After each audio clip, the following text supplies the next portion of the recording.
All right, so this lesson is going to be about what to do with the bow when we take it out of the case and we want to use it and play.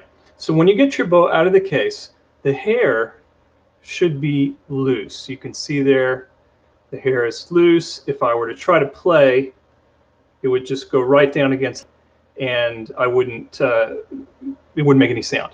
So the first thing that we have to do is we have to tighten the bow hair. And the way we do that is we use this little screw here, and I'm going to take that screw and turn it away from me.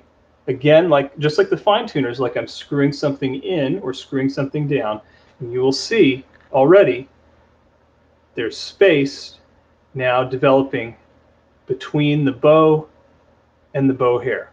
And that is pretty good right there for a violin bow. Cello bow will have a little more space than that.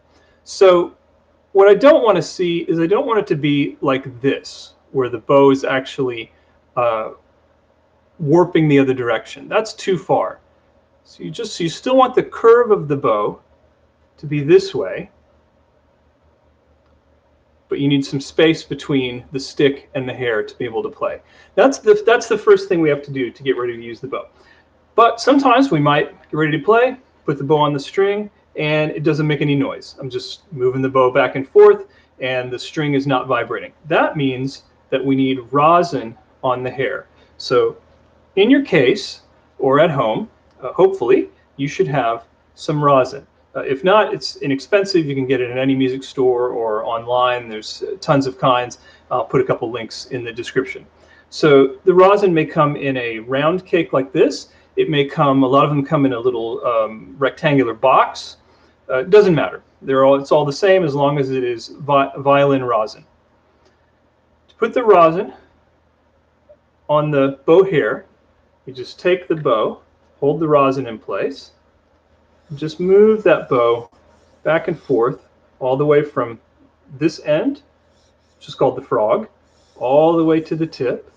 And this violin bow only needs a little bit of rosin, so I may do it a few times. If you've got a bow that's just not making any sound at all, or if it's brand new bow hair or a brand new bow, it may need quite a bit of rosin, so you may have to do that for a while.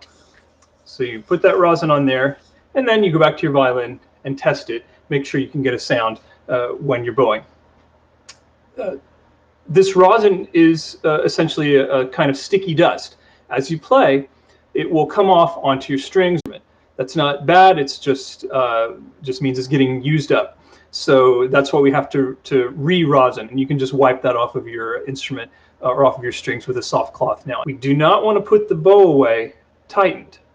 We want to loosen the bow. So this time, I'm going to take that bow screw and turn it towards me, just as if I was on a screw, until I get a release of that pressure. It doesn't have to be super loose. It doesn't have to be flopping out. You don't want to unscrew this too far. The bow screw will actually come out, but just enough to loosen the tension off of the stick.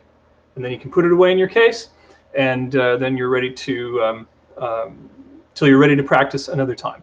So that is how to get the bow ready to play.